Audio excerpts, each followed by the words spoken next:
The room smelled like cold champagne and warmed over triumph when Nora Whittaker realized no one at her husband's gala knew she was 6 months pregnant with his child. On stage, Adrian Cole's arm ringed Sloane Mercer's waist as he announced a new era for Cole and North. A cleaner story, a stronger future. The lights split Nora's vision into hard diamonds. She pressed a hand to her belly, to the small heel, nudging from the inside, and saw Sloane angle her face toward the cameras, glossy and victorious. The ovation swelled. Nora slipped her wedding band into her clutch, then disappeared before the next speech could trap her name in applause. Nora had not meant to vanish. Vanishing suggested theatre, decoys and trapdoors. Hers was a survival shuffle, learned from years of living beside a man who wielded silence like a blade and money like weather.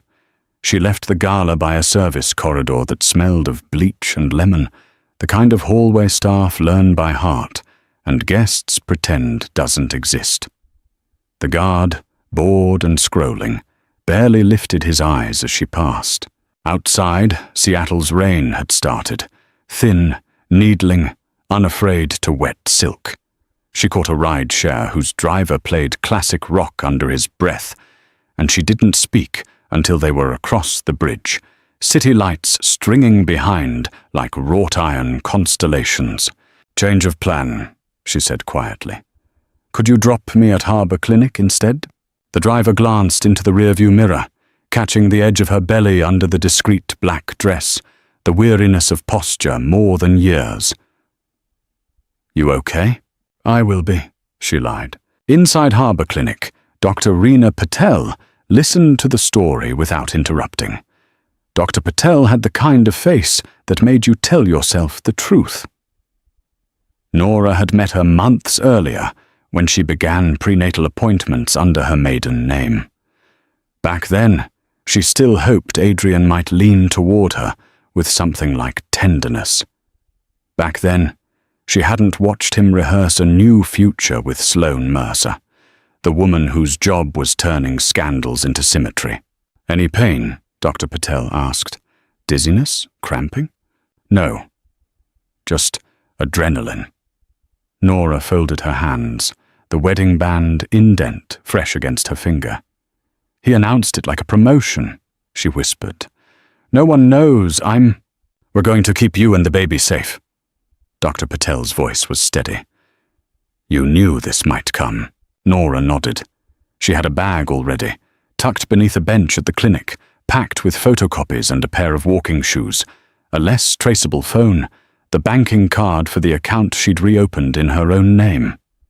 She'd rehearsed small, lawful exits, a P.O. box, a place in a shelter that didn't turn people away for being married to men everyone else admired. She had learned that safety wasn't always police or locks. Sometimes safety was a woman who knew all the side doors. By dawn, a bed waited at Lighthouse Haven. Small, sterile, merciful. The staff logged her as Noelle White, a name that tasted like a first snowfall. She stowed the dress in a bin and tugged on her softest sweatshirt, the one nobody had bought her, the one that owed its comfort to her alone. She slept clutching a copy of the trust amendment Adrian had signed last year, which protected any minor child with a guaranteed health fund and a conversion right to shares upon birth. She had watched him initial page after page, distracted by the ping of texts. Sloane had stood in the doorway then, a silhouette of appetite, smiling like she could already smell the ink drying. At 9, Lighthouse Haven's director, a tall black woman named Deirdre, slid into the chair by Nora's bed with a paper cup of tea. "Abuse can look like a spreadsheet," she said gently, after hearing enough to understand. "It can look like a boardroom or a diamond bracelet. We don't ask survivors to prove their bruises." Nora let out a little sound she didn't recognize as crying until it changed shape and soaked the collar of her sweatshirt. Deirdre squeezed her hand. "You're not weak for loving him," she added. You're brave for loving your child more. Nora stayed quiet, because that sentence went through her like heat. Love. She had loved the boy who invented devices out of salvaged parts, the man who built a company with a relentless mind and a terrified heart. She hadn't loved his shame, or the way shame demanded witnesses to control. He'd learned to mute her with money, to press her into carefully curated silence. But love was the fluttering foot against her palm, and the steady thud on the clinic's monitor, and the future refusing to be erased. That afternoon, Deirdre introduced her to a pro bono attorney from a program that served expectant mothers at risk. Maya Ortiz, early 40s, sharp eyes, soft cardigan. She carried a legal pad like a shield and listened like a neighbor. "Here's what I think," Maya said, after skimming Nora's folder. "You don't go to war. You write a map. You've got the trust amendment. Good. You've got the prenatal records. Great. We'll file a notice of intent regarding paternity and the child's rights under Washington law. We'll also place a private guardian ad litem on standby, in case anyone tries to argue your baby's interests without, an actual baby in the room." "Adrian has a very good legal team," Nora murmured. "Then we'll be better," Maya said. "And we'll be quiet until the moment being quiet stops serving you." Nora blinked hard. Quiet had always been the cost of staying. Maybe it could be the strategy for leaving. That night, as rain slicked the windows with a silver sheen, Nora wrote a letter to her unborn child in a simple notebook Lighthouse gave every resident. She wrote about real oranges and how they bruised if you stored them under heavier things, about the way truth floated, even when you tried to anchor it with lies. She wrote, "I am leaving to make room for your arrival." She wrote, "He may not learn in time, but I will not let that be your story." She closed the notebook and slept, deeply for the first time in months, because vanishing had made space for being seen.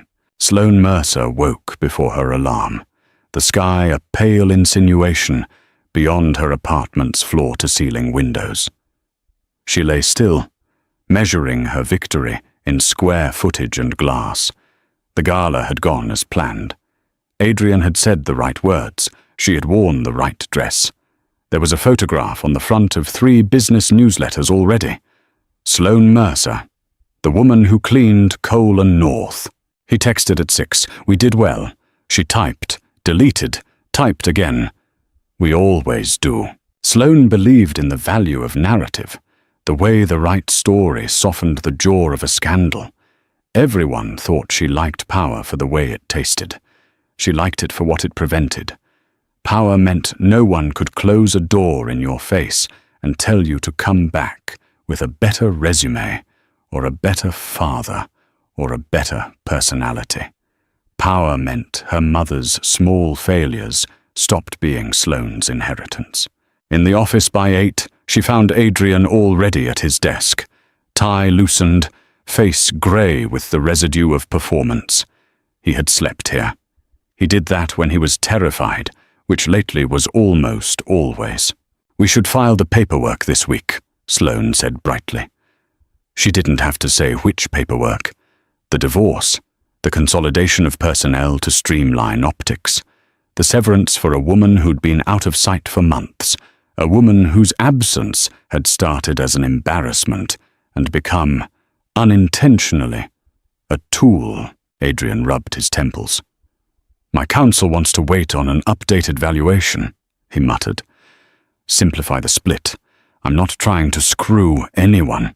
Sloane laughed lightly, like a balancing act. "You're not screwing anyone. You're making your life align with your reality." He didn't answer.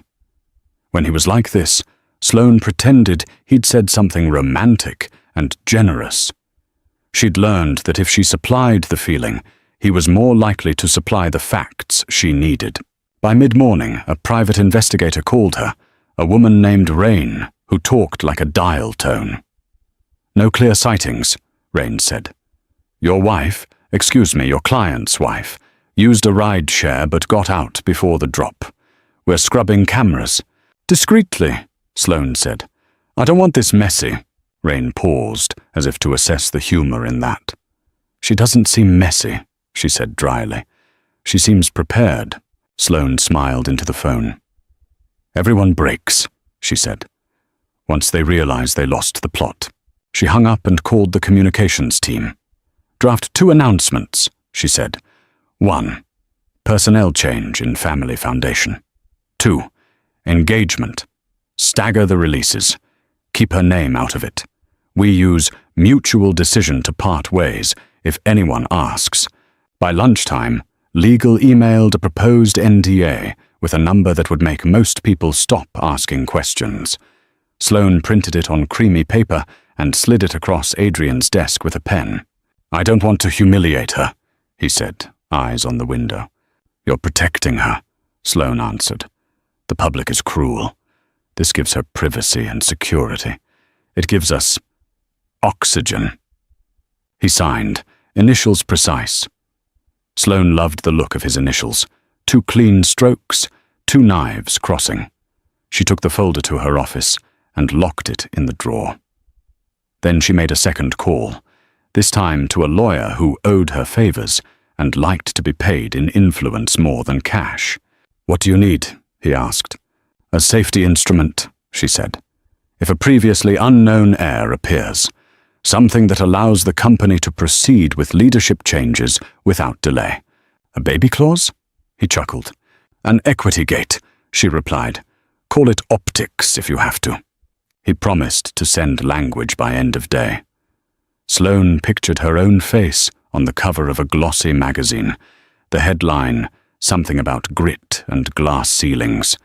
She told herself that order was kindness, and that love was the story you told so the world wouldn't chew you alive. That evening, home again, she poured sparkling water into a stemmed glass and scrolled through old photos of herself at 22, cheap lipstick, thrifted suit, big ideas, and felt a surge of pity for that girl. She texted Adrian. Dinner? He replied. Late, don't wait up. She typed, of course, and did not add the naked and essential question pressing at her ribs. What if the wife didn't break? At Lighthouse Haven, quiet had its own pulse. You could feel it in the laundry room, where women folded towels like prayers, in the kitchen where someone always stirred soup, even if no one was hungry. Nora learned the schedule in a day. The clinic van at 9, the counseling circle at 11, job training at 2, legal clinic on Thursdays, shared chore lists, lights out by 10. It felt like summer camp for people who had walked out of the woods by themselves. She wrote most mornings. The notebook became a ledger of symptoms and feelings, of names she didn't speak aloud, Adrian, Sloane, of the advice Deirdre offered in small bowls. The baby turned in her. The baby demanded watermelon. In therapy, the counselor, a white-haired woman with kind eyes, asked, "When did your love become a contract?" Nora laughed, ragged. When he started calling my concerns noise. What if he didn't mean to hurt you? The counselor asked gently. Then it's more dangerous, Nora whispered. Because how do you hold someone accountable for harm they do by habit? How do you prove a wound that looks like a spreadsheet? Maya stopped by with coffee and updates. We filed the notice, she said, and quietly retained a guardian ad litem, GAL, in the event of pre-birth litigation. I also spoke to Dr. Patel about a birth plan that protects your privacy. We don't have to be warriors. We just have to be inevitable. I'm scared of him, Nora said bluntly. Not of his hands, of his reach. Maya nodded. Power is often the story we tell about ourselves, and then force others to act out. His story is that he fixes things. Your story can be that you grow them. Do you think he loved me? The question came out before Nora could stop it. I think he loves control, Maya said softly. And I think he confuses control for safety. Afterward, Nora walked to the water. A gull balanced on a piling, regarding her with the caustic dignity of shorebirds. She didn't know how this would end. She only knew she had chosen a different middle. She placed her palm over the small, confident kick and said aloud, "We are not a problem to solve." That night, she called her sister Lena on the safe phone Maya had set up. Lena had long ago fled the family's eating house arguments for a co-op in Portland, where she taught art to kids who needed brushes more than detention slips. "I'm okay," Nora said when Lena picked up. "I'm safe." Lena exhaled like a storm breaking. "Do you need money? A room? I have space and a futon, and I'm making spinach lasagna that tastes better than it sounds. I need you to know I'm leaving for good," Nora said. "I'm not coming back until I can come back as myself." "You can always come back as yourself," Lena said fiercely. "You're the only person in this family who remembered how."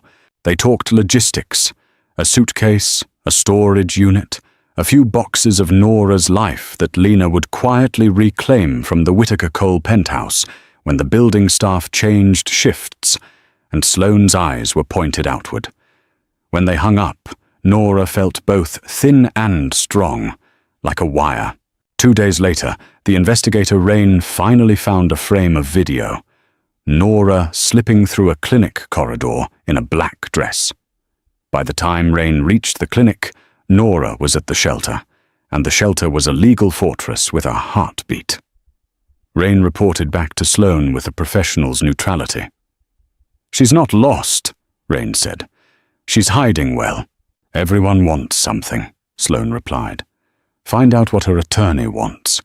Rain didn't answer that. There were lines she didn't cross. Instead, she asked, "You ever think the wife is a mirror? That's why you hate her?" Sloane's laugh was a knife's edge. "I don't hate her," she said. "I'm tidying a mess she let happen." But that night, Sloane dreamed of a girl with soft hands, cutting through glass with her bare fingers. She woke with her heart racing and texted Adrian, "We need to accelerate." He didn't reply. The first time Adrian realized he had taken a wrong turn, he was 12, and he told his mother he had won an award that didn't exist. He liked the way her face lit, the way disappointment retreated. The second time, he was 22, and told a venture capitalist that his prototype had more patents than it did. He gathered them afterward. Papers like fig leaves. Good intentions. Thin cover.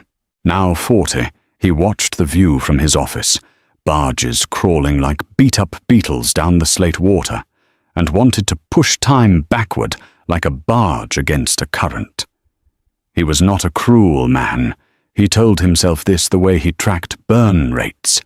He could list his good works, scholarships, a free clinic, a foundation that said, "We care" in tasteful serif font. He could list the reasons. A father who shouted through his teeth, a mother who performed steadiness like an Olympic sport. He had built a life where shouting was subcontracted to other people, where steadiness was an expense line item managed by women like Sloane. He had loved Nora. He had loved her because she didn't measure his value in headlines. He had loved her until fear told him love was a liability. He had started calling her questions noise when his company needed silence to close a deal. He had started calling her sadness inconvenient when investors wanted cheerful wives beside their CEOs. He didn't realize she had vanished until morning, when her phone went straight to voicemail and the house smelled like lilies from last night's centerpieces. He called Lena, who didn't answer. He called Harbor Clinic and received a polite no comment. He called his lawyer, who said the NDA was ready when he was. He rubbed his temples and said, "I don't want to make her feel like a criminal." "You're protecting her," the lawyer lied professionally. "And yourself, and the company." He reread the trust amendment Nora had insisted on last year, during a moment when anxiety had made him malleable. Any child born of the marriage was granted health care, housing, education, and a conversion right to equity upon live birth, with the board obligated to recognize that right within 30 days. He had signed because she had cried, and he hated tears more than almost anything. He had forgotten that signatures were promises that survived mood. His phone buzzed. "Sloane, everything on track. We'll keep her name out of it." He stared at the words "her name." The absence felt like theft. He left the office and walked, cap pulled low, from South Lake Union to the market where tourists licked rain off their lips and vendors hurled fish to the rhythm of cheering. He stopped at the stall where Nora once bought an ugly, perfect lemon plant and told him plants kept a home honest. He had thrown it away during a minimalist phase. He had thrown away 1,000 small things without noticing. A woman brushed past, belly rounded under a denim jacket, a man walking behind her with his hands in the air like he was warding off the weather. Adrian felt something like a sob rise and swallow it back into his throat. He wanted to protect, and he wanted to possess, and he didn't know the difference anymore. That evening, Sloane came to his apartment with Thai food and a spreadsheet. "Here's how we sequence the announcement," she said, spreading the papers like cards. "Your board prefers certainty. Our investors prefer good photos. Your mother prefers a narrative that makes you noble. Fortunately, I can give all three what they want." He wanted to ask if she could give him the sound of Nora's voice, forgiving him.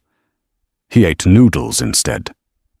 When Sloane mentioned a clause to protect leadership from unplanned disruptions, he said, "Meaning, a precaution," she said airily. "If anyone contests decisions based on claims that aren't yet substantiated." "Like a child," he said. He meant my child. The words slept in his mouth like sedatives. "Like any claim," she said. "It's about optics." He nodded and meant it when he asked to review the language. He wanted to be ethical. He also wanted to stop the freefall. When she left, he sat in the dark and listened to the rain. He found a voicemail he'd saved without knowing why. Nora laughing about the lemon plant, saying, "We can keep ugly things if they're alive." He pressed his forehead to the cold window and wished for an uglier, truer life. Dr. Patel marked Nora's file confidential and arranged a private birthing suite at a hospital across the bridge that quietly partnered with Lighthouse. "You won't be alone," she promised. "We'll minimize faces and maximize competence." Maya introduced Nora to the guardian ad litem, a black man in his 50s named Julian Cross, with a voice that made people put their phones away. "I'm here for your child," he said. "That includes what's best for you. Those needs are braided." "Do you have children?" Nora asked. "3, Julian said. 2 grew up on the south side of Chicago and learned to read the street like scripture. 1 is a cello with legs. I'm good at listening to different kinds of music." He drafted a simple plan. Nora's birth would be recorded under her chosen name. Upon delivery, Julian would file notice with the court that baby W had rights under the trust. Maya would move for a protective order that required any legal action to be noticed to counsel, not to Nora directly. They drew arrows on a whiteboard like a football coach. It felt ridiculous and necessary. In the meantime, Nora took the bus to the diner near the waterfront that always needed a morning hostess who remembered regulars' names. She liked the smell of coffee and yeast, the ritual of refilling mugs, the gentle gossip of old men who believed in the moral universe of baseball. She told no one who she was. She told everyone, in the way she held herself, that she was not to be handled roughly. One morning, a woman in a camel coat sat at the counter and watched Nora as if cataloguing her choices. "I used to be you," the woman said eventually. "Different man, different skyline." "What happened?" Nora asked, because women tell stories in diners when they can't tell them at home. "I left while I still recognized my handwriting," the woman said, and left a tip big enough to be a dare. By midsummer, Sloane had tightened the narrative loops. Public foundation statement, engagement photos in a tasteful park, a profile in a business magazine that called her the Velvet Wrench. She had rain-shadow Nora's sister, but never long enough to be a crime. She had her lawyer float a rumor. The wife left him years ago. The marriage was over in everything but paperwork. People needed a reason to stop asking questions. Laziness was a reason. Envy was another. Then, one humid night, Nora woke to a band around her belly and the unmistakable truth of a body that had decided it was time. Deirdre called Dr. Patel. Maya gathered papers. Julian called the clerk's after-hours line. 7 minutes apart, the nurse said. We're moving. At the hospital, someone dimmed the lights. Someone murmured affirmations that didn't sound like theatre. Nora squeezed Deirdre's fingers when the contraction crested and saw, weirdly, the lemon tree she had thrown away. We can keep ugly things if they're alive, she thought. Grief and hope braided as the baby fought his way into the bright. Hello, Maya whispered, because Maya was in the room in case the world required lawyers at the first breath.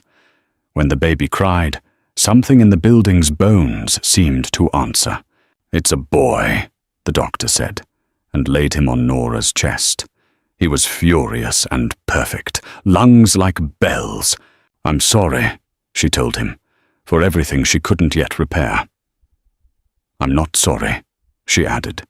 To honor the part of her that had chosen a map instead of a war, they named him Eli in the birth record, simple and strong. Julian filed the notice. Maya texted a single word to Deirdre. Arrived. Deirdre texted back a heart, and then, after a beat, the lemon emoji. Across town, Sloane watched her phone light with an alert from Rain. The message contained one line. She delivered. Sloane stared at the wall and felt the shape of a plan tilt. She did not panic. She did not believe in panic. She believed in adding language to contracts. She believed in making the ground so level that the woman on it could not gain purchase. Accelerate, she messaged her lawyer. File the equity gate. But the next morning, Maya moved faster. She filed a motion sealing Eli's medical records and registering the trust's obligations. She scheduled a courtesy meeting with Cole & North's general counsel in a quiet conference room with bad art. My client is not here because she is healing, Maya began, and because she has been harmed. We are not seeking theatrics. We are seeking compliance with existing obligations. General counsel looked old and tired. Ms. Ortiz, he said, we don't negotiate via press releases. I assumed not, Maya replied. We negotiate via law. Julian placed a manila folder on the table, its weight disproportionate to the paper inside. The child's interests transcend optics, he said. I suggest we stop using optics as a euphemism for avoidance. The room quieted. The security guard down the hall watched a soccer video on his phone, with the sound off. The city rain continued its soft systems check on the windows. Very well, General Counsel said eventually. We'll acknowledge receipt. We'll brief the board. Please do, Maya said brightly. We'll be in touch regarding your timing. Babies don't care about quarters. When they stepped into the hall, Maya exhaled a laugh. He's going to call Sloane, she said. She's going to try to set the stage. We're going to move the stage. How? Nora asked when Maya visited her later. Eli sleeping in a swaddle like a mission accomplished. By showing up, Maya said simply.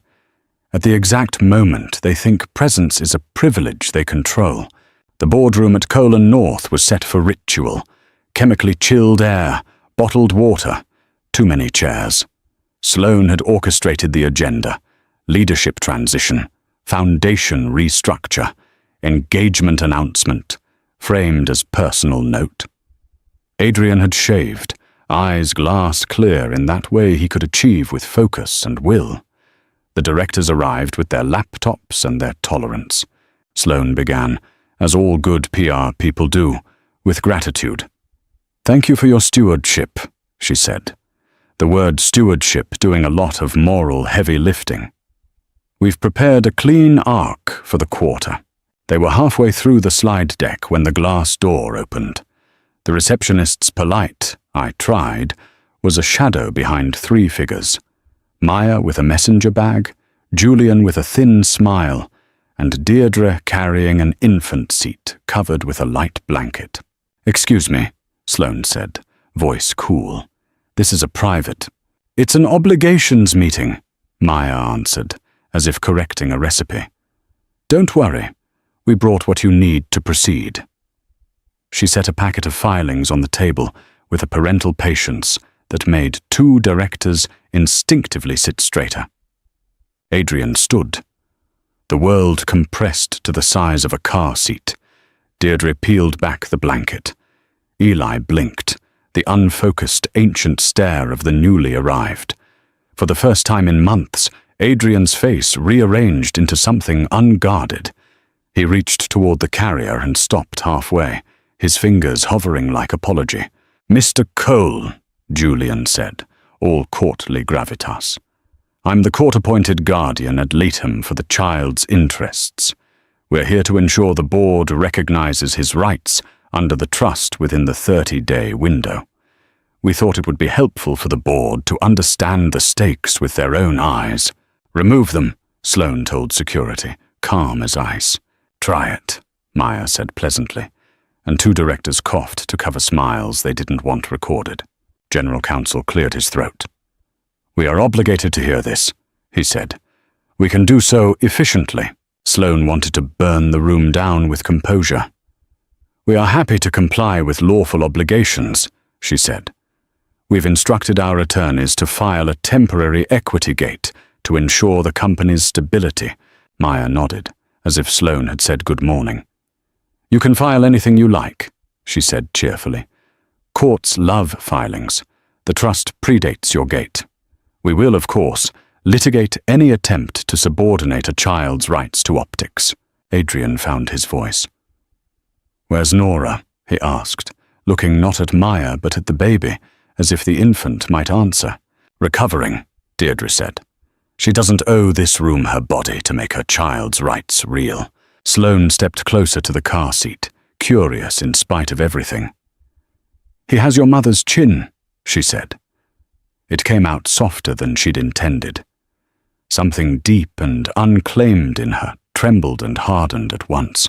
A director with grandfatherly hair leaned forward, peering. "He looks like trouble," he said, with something like affection. The room's temperature rose 1/2 a degree. Julian summarized the filings. Maya handed out copies. Deirdre checked the baby's breathing with a practiced glance. And then, because she was a woman who believed in ritual, she pulled a small, ugly lemon from her bag and placed it on the table. "What is that?" Sloane asked, baffled. "A reminder," Deirdre said, "that honesty isn't always pretty. But it's alive." Adrian made a sound that startled even him. Half laugh, half sob. He looked at Sloane as if seeing her at an angle he hadn't examined before. He looked at the directors and understood, with a clarity that was both humiliating and freeing, that the story needed to change, and he didn't need to be the hero of it to survive. "Record the child's entitlement," he told General Counsel quietly. "Proceed with the trust recognition, and schedule time for me to meet with Ms. Ortiz and Mr. Cross. Without PR." Sloane's head turned sharp. "Adrian!" "Sloane," he said, not unkindly. "This is not optics. It's a baby." A silence then, that sounded like a new room being built inside an old house. The directors nodded. General Counsel wrote. The receptionist brought in a glass of water, as if delivering communion. When Maya, Julian, and Deirdre left, the air felt thinner, truer. Sloane gathered her notes with surgical precision. "We will recalibrate," she said. "We always do." But when the door closed behind her, she leaned against the cool hallway wall, palms flat, and realized that not every room could be managed. She had told herself she didn't hate the wife. She had told herself she was tidying. Now she wondered if she had been trying to tidy the child inside herself, who learned early that love and scarcity were twins. The courthouse smelled like paper and ambition. The hearing had been calendared fast. Maya had a way with clerks that involved cookies, clarity, and kindness. Sloane arrived with a team from a firm that named its conference rooms after gods. Adrian arrived alone, which made some reporters blink. The issues were technical and tender: sealing the baby's records, formal recognition of the trust rights, a temporary order preventing any disparagement of the mother in public communications, a schedule for parenting time that centered a newborn's actual needs rather than a calendar's demands. Judge Elkins, late 50s, an ex-public defender in expensive shoes, looked over her glasses at the assembled council. "I have read," she said, "enough briefs to knit a quilt. What I need now are facts and decency." Julian, with that voice that encouraged phones to sleep, spoke first. "The infant, Eli Whitaker Cole, is healthy. The mother is recovering. The trust is unambiguous. The child's interest is in stability and truth." Maya followed. "My client has been subject to a campaign of managed omission," she said. "She asks not for spectacle but for acknowledgement, protection from further harm, and the freedom to parent without being turned into a press release." Sloane's counsel tried to argue the equity gate, the potential for disruption, the importance of leadership continuity. Judge Elkins held up a hand. "Babies are disruption with eyebrows," she said dryly. "Your client chose to be a father. He can choose to be a leader who tells the truth."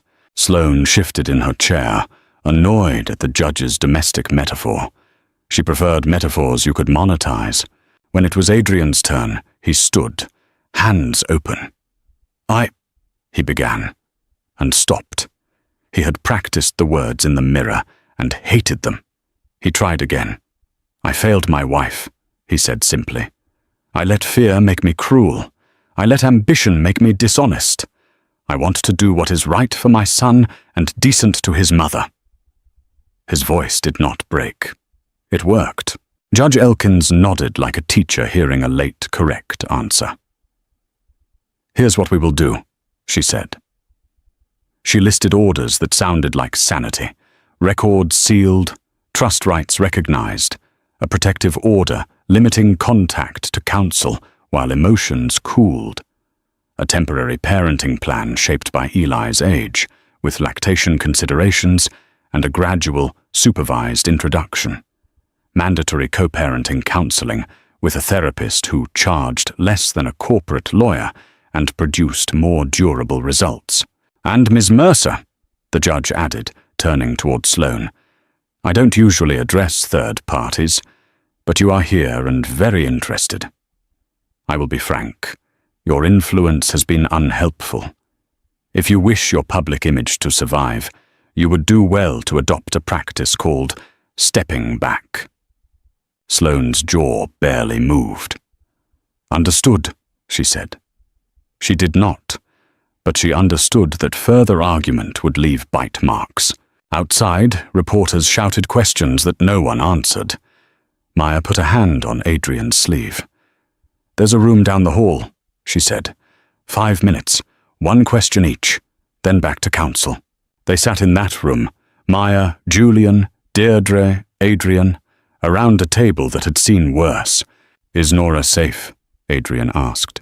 "Yes," Maya said, "and she will remain so." "Can I—" He stopped. "Will she let me see him?" "When it's safe," Julian said. "When it's useful to the child, not merely the parent." Adrian nodded. "I accept the court's orders," he said. "I also would like to apologize to Nora, in writing, so she can choose when to read it." "I'll convey that," Maya said, neither warm nor cold. "And Sloane?" Julian asked. Not quite a question. Adrian exhaled. "I'm disentangling," he said. "It will be messy. but I'm done letting my life be managed like a crisis with a budget." Deirdre smiled then, small but real. "That's a good sentence," she said. "Keep writing like that. Redemption is not an epiphany. It is a schedule." Adrian woke early and read about infant sleep, and realized most of it was lies. He joined a co-parenting class where a contractor named Luis talked about his ex-wife with respect that embarrassed the room into honesty. He called his mother and, for the first time, did not ask her to make his shame sound like a weather report. He saw a therapist who smelled faintly of peppermint and told him, "You confuse compliance for love." He wrote the letter to Nora. He wrote 3 drafts, and then a 4th that was shorter. "I will not ask you to persuade me I am good," it read. "I will not ask you to be my mirror. I will be Eli's father with the humility that requires. I will protect your privacy as you choose. I am sorry. I will act like I am sorry." Nora read the letter on a Tuesday as Eli snored against her collarbone. She didn't cry. She felt a release so subtle it might have been a muscle untangling. She circled 2 sentences and wrote in the margin, "We'll see."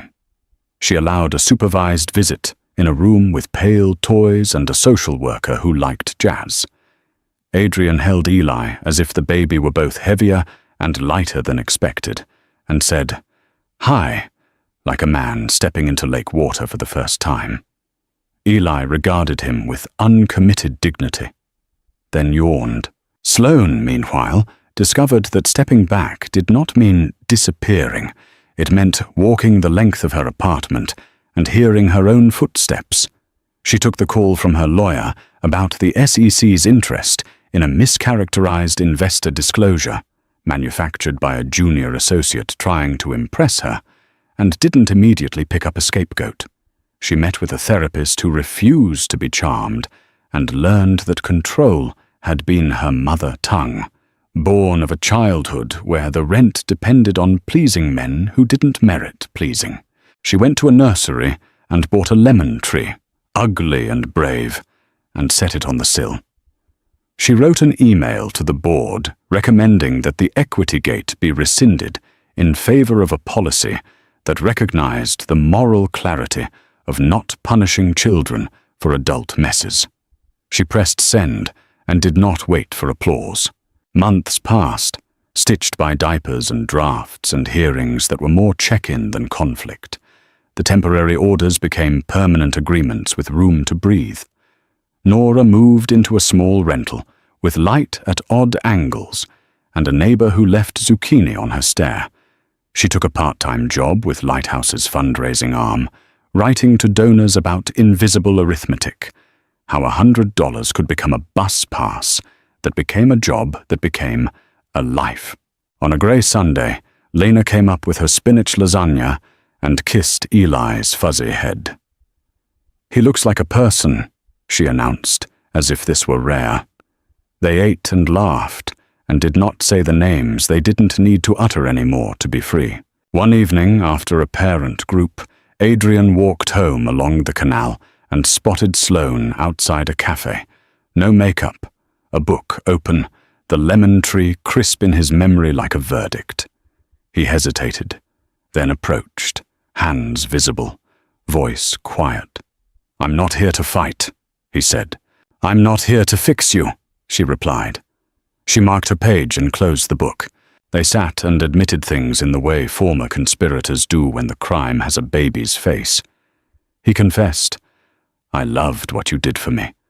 I confused that for loving you." She confessed, "I loved protecting you because it made me feel safe. It wasn't love, it was strategy."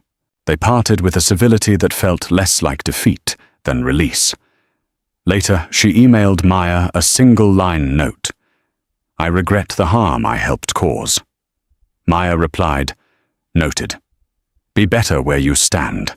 It was the only benediction needed." The final hearing was pro forma, a legal term that meant the paperwork had learned how to stand. Judge Elkins approved the parenting plan, commended the parties for sparing the court unnecessary drama, and observed, "The moral of this case is that babies have a way of forcing adults to practice adulthood." Afterward, in the courthouse hallway where fluorescent lights made everyone look equally mortal, Nora and Adrian stood a healthy 3 feet apart, a sleeping Eli in the stroller between them like a neutral country. "You look well," he said. "I am," she answered, and was startled to realize it was true without caveat. "I wanted to thank you," he added carefully, "for making space for me to learn without letting me rewrite what happened." She nodded. "I don't want you to be punished. I want you to be useful." He smiled then, not the boardroom version or the gala version, but the boy with salvaged parts version. "I can do useful," he said. "I'm learning how to do kind without asking for a certificate." They exchanged the week's logistics, drop-offs, the pediatrician appointment, whether Eli preferred the green spoon to the blue. They did not discuss the past as if it were a country either could still move to. They spoke instead of sunscreen and nap schedules, because survival is a holy thing, clothed in small talk. Weeks later, at a lighthouse fundraiser in a modest hotel ballroom, Nora stood at a podium and told a room of donors a story about a woman who left a party to save a life. She did not say Adrian's name or Sloane's. She did not mention the lemon tree. She did say we can keep ugly things if they're alive, and watched older women in the third row weep quietly into napkins like surrender flags. Maya introduced her to a couple who ran a grant program. Deirdre squeezed her shoulder and whispered, "You did that." And for once, Nora let the praise land. At home, after Eli fed and slept in a position that looked like a negotiation with gravity, Nora wrote in the notebook she had begun months ago. She wrote, "We are okay." She wrote, "Truth is a room with windows, and I am learning to open them even when it rains." Her phone buzzed. A photo arrived. Eli grinning from Adrian's arms at the park, a smear of banana on his cheek, a green spoon like a trophy. He said, "Gah!" I said, "It counts," Adrian had typed.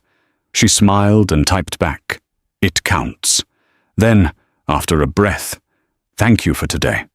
For all of it." Across town, Sloane sat by her own window, the lemon tree stubbornly thriving, and drafted a proposal for a corporate policy she wished had existed last year. No NDAs to conceal domestic harm. She sent it to 10 companies with no expectation that any would reply. 3 did. It was not absolution. It was a window. Nora closed the notebook, walked to her window and opened it a crack. Rain slipped in, soft as a promise. She stood there a long time, listening to a city that could contain both betrayal and repair, a woman's vanishing and a baby's arrival, a lawyer with a messenger bag and a guardian with a voice like a cello. She whispered into the wet air, for the person who had made her brave by being born. "We are here," and let the proof of it fill the room. If you've read this far, you know. This wasn't a miracle. It was a series of unglamorous choices, quiet exits, honest paperwork, hard apologies that turned a spectacle into a life. Nora didn't win by humiliating anyone. She won by refusing to be erased. Adrian didn't redeem himself by speeches, but by showing up for a child who demanded a gentler father.